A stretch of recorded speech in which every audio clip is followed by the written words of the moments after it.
Welcome to MJ channel. இன்னைக்கு நம்ம சேனல்ல வரக்கூடிய 2026 சட்டமன்ற தேர்தலை முன்னிட்டு இந்த நகைக்கடன் தள்ளுபடியா இருக்கட்டும், பயிர்க்கடன், கல்வி கடன், சுய உதவி குழு கடன் தள்ளுபடி குறித்து அறிவிப்பு ஏதாவது வந்திருக்கா அப்படின்னு சொல்லிட்டு பொதுமக்கள் அதிக எதிர்பார்ப்புல இப்ப இருந்துகிட்டு இருக்கக்கூடிய அடிப்படையில இந்த நகைக்கடன் தள்ளுபடி குறித்து அதிகப்படியான கேள்வி பாத்தீங்கன்னா பொதுமக்களுக்கு இருந்துகிட்டு இருக்குது. ஸோ இப்போ இந்த ஆர்பிஐல பாத்தீங்கன்னா புது விதிமுறைகள்லாம் கொண்டு வந்திருந்தாங்க. இப்போ மறுபடியும் இந்த பல சிக்கலுக்கு பாத்தீங்கன்னா பொதுமக்கள் ஆளாகிறாங்க. நகைக்கடன் வைக்கிறதுல நிறைய விதமான பிரச்சனைகள் இருக்கு அப்படிங்கிற காரணத்தினால ஆர்பிஐல இந்த விதிமுறைகளை திரும்ப பெற்றுட்டாங்க. ஸோ இப்போ இனிமே பாத்தீங்கன்னா நகைக்கடன் எப்போ வைக்கிறது, எந்த மாதத்துல பாத்தீங்கன்னா நகைக்கடன் வைக்கிறது, வட்டி மட்டும் கட்டி ரினியூவல் பண்ணிக்கலாமா அப்படின்னு சொல்லிட்டு பொதுமக்களுக்கு பலவிதமான கேள்விகள் இருந்துகிட்டு இருக்குது. அது மட்டும் இல்லாம எத்தனை சவரன் வரையும் பாத்தீங்கன்னா நகைக்கடன் வைக்கலாம், கூட்டுறவு வங்கிகள்ல வைக்கலாமா, பொதுத்துறை வங்கிகள் வைக்கலாமா அப்படின்னு சொல்லிட்டு பலவிதமான கேள்விகள் இருக்கிற அடிப்படையில ஸோ அவங்களுக்கு ஒரு தெளிவுபடுத்துற வகையில் பாத்தீங்கன்னா இந்த வீடியோ போட வந்திருக்கேன். ஸோ அந்த வீடியோவை ஸ்கிப் பண்ணாம ஃபுல்லா பாருங்க.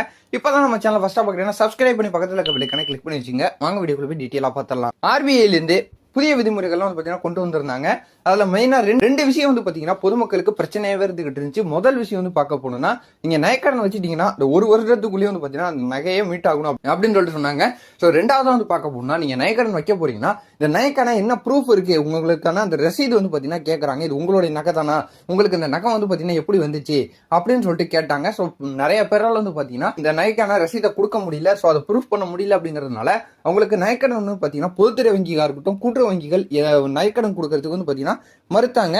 இப்படி இருக்கக்கூடிய அடிப்படையில பொதுமக்கள் நிறைய பேர் பாத்தீங்கன்னா இதுக்கு எதிர்ப்பு தெரிவிச்ச காரணத்தினால ஆர்பிஐல இருந்து இந்த ரூல்ஸ் எல்லாம் பாத்தீங்கன்னா திரும்ப பெற்றிருக்காங்க. சோ பழையபடி நகைக்கடன் எப்படி கொடுப்பாங்களோ அதே மாதிரி தான் போயிட்டு இருக்கு. சோ நகைக்கடன் வச்சுட்டாங்கன்னா அவங்க ரினியூவல் மட்டும் பண்ணி அந்த நகையை பாத்தீங்கன்னா வட்டி மட்டும் கட்டி ரினியூவல் பண்ணி வச்சுக்கலாம் அப்படின்னு சொல்லிட்டு கூட்டுறவு வங்கிகள்ல பழைய மாதிரி கொண்டு வந்துட்டாங்க. இதன் அடிப்படையில இப்போ பொதுமக்கள் கேட்கக்கூடியது எத்தனை சவரன் வரை நகைக்கடன் வைக்கலாம், இதுக்கான அறிவிப்புகள் எப்போ வரும் அப்படின்னு சொல்லிட்டு கேட்டுக்கிட்டு இருக்கக்கூடிய அடிப்படையில ஸோ கூடிய விரைவில் பாத்தீங்கன்னா தேர்தல் அறிவிப்புகள்லாம் வர இருக்குது. ஸோ எதிர்கட்சிகளா இருக்கட்டும், ஆளுங்கட்சியில இருக்கக்கூடியவங்களா இருக்கட்டும், பிற கட்சிகள்ல இருக்கக்கூடியவங்க எல்லாருமே பாத்தீங்கன்னா அவங்களோட தேர்தல் அறிவிப்புகள்ல வரக்கூடிய மாதங்கள்ல பாத்தீங்கன்னா தெரியப்படுத்துவாங்க. அது மட்டும் இல்லாம இந்த நகைக்கடன் தள்ளுபடியில நம்ம என்ன சொல்ற மாதிரி 3ல இருந்து 5 சவரன், இன்னும் குறிப்பா சொல்ல போனா 3 சவரன் வரையும் கூட்டுறவு வங்கிகள்ல வச்சா இந்த 2026 சட்டமன்ற தேர்தலை முன்னிட்டு நகைக்கடன் தள்ளுபடிக்கான அறிவிப்பு வரதுக்கு நிறைய விதமான வாய்ப்புகள் பாத்தீங்கன்னா இருக்குது.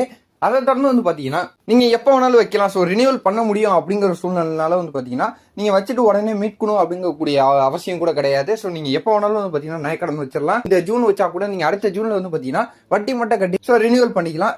ஸோ இந்த நகைக்கடன் தள்ளுபடி சம்பந்தமா உங்களுக்கு வேற ஏதாவது சந்தேகங்கள் இருந்தாலும் நம்ம கமெண்ட்ல பாத்தீங்கன்னா தெரியப்படுத்துங்க. அதெல்லாம் உங்களுக்கு அடுத்தடுத்த வீடியோல நான் உங்களுக்கு தெளிவா தெரியப்படுத்துறேன். ஸோ இந்த தகவல் உங்களுக்கு பயனுள்ளதா இருந்ததுன்னா உங்க ஃப்ரெண்ட்ஸ் ஃபேமிலி எல்லாருக்கும் ஷேர் பண்ணி விடுங்க. உங்க பார்த்து தெரிஞ்சுக்கிட்டோம். இதே போல நல்ல அப்டேட்டோட நான் உங்களை அடுத்தடுத்த வீடியோல பாக்குறேன்.